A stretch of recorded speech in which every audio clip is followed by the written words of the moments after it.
Alors, on y va avec la semaine 3. Voir que c'est écrit. Quelle est la tonalité de la Funeral March of Marionette? Alors, la Funeral March of Marionette est en la mineur, mais on commence par la gamme mineure mélodique. Alors, la gamme mineure, on a la gamme mineure ancien, où on joue les altérations qui sont à la clé. En la mineure, il n'y en a pas parce que ça vient de Do majeur. Ensuite, quand on veut faire la gamme mineure harmonique, celle qu'on connaît le plus, on monte la septième comme ça. Quand on fait la gamme mélodique, elle est un petit peu spéciale, on monte la sixième, la septième note, puis quand on redescend, on le redescend.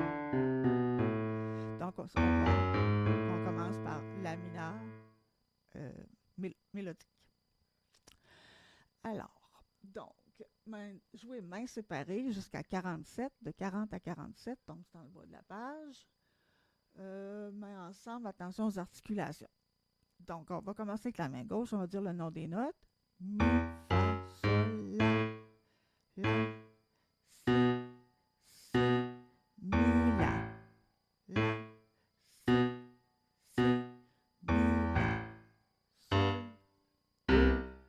ré, mi, sol, mi, la. On fait ressortir notre petit doigt plus un peu. Main droite. La, la, sol, fa. Attention, liaison d'accentuation. La, la, sol, fa, sol, la, si. La, la, sol, fa, sol, la, si. Do, mi, sol, fa, mi, ré, do, si. Ré, la, sol, la, si. Do, si, la.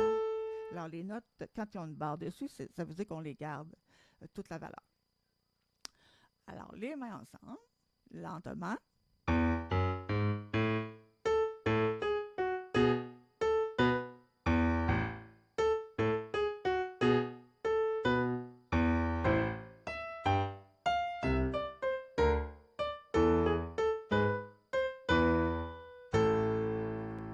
Alors, maintenant, on nous dit faire la deuxième page en faisant sortir le caractère de chaque pièce. Alors, on a l'apprenti sorcier.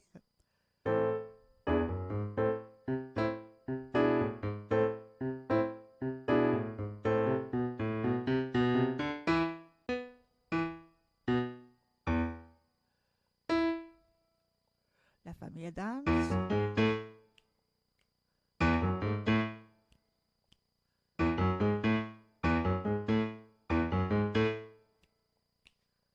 Et du bureau Montchauve.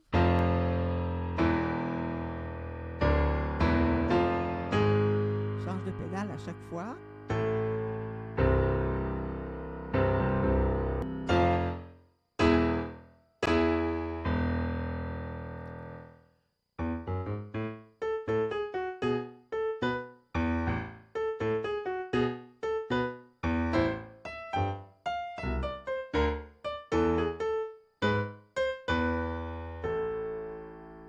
Alors, la journée 1 de la semaine 3. Et c'est sûr que tu peux la rejouer du début jusque-là, ça serait très bien. On ajoute la partie de jazz et du fantôme de l'opéra. Alors, on est rendu à la journée 2 de la semaine 3. On nous dit ajouter le thème jusqu'à la mesure 54, donc jusqu'à la double barre de la deuxième ligne. Main séparée d'abord en disant les valeurs de notes ou le nom des notes. Alors, ce que tu as le plus de misère, tu prends celui-là, parce que c'est ça qu'on travaille. Alors, fantôme de l'opéra, on nous marque d'aller un peu plus vite. 2, 3, 4, 1, 2, 3 et 4. 3, 3 et 4 et 1, 2, 3, 4. On change en si mineur.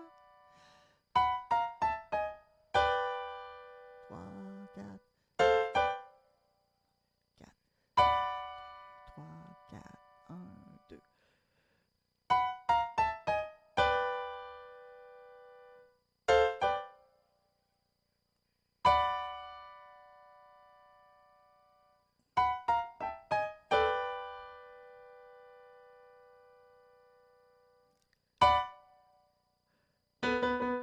Main gauche.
Bon, alors le reste de la semaine, c'est sûr que tu vas travailler plus les passages qui sont difficiles.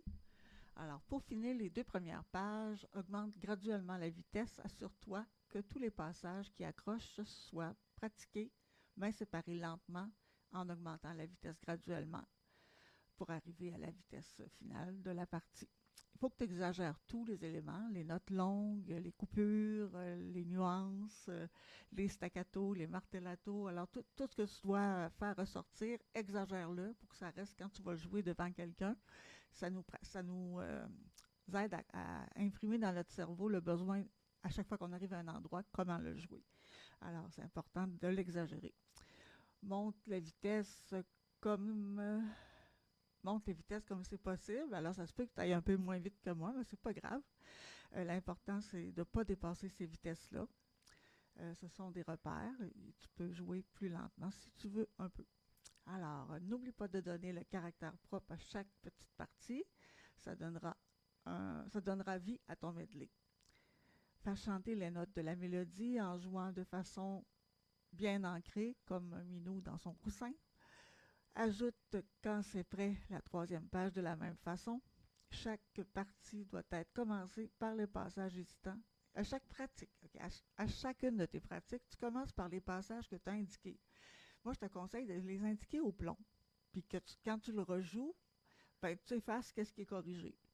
Puis tu peux t'enregistrer souvent aussi, t'écouter gentiment, par exemple, pas te dire ah, j'ai encore manqué ça ou je suis pas bon, je suis pas bonne. C'est pas ça, là. Le but, c'est de t'écouter pour mieux entendre et être capable de bien refaire tout ce qui est demandé.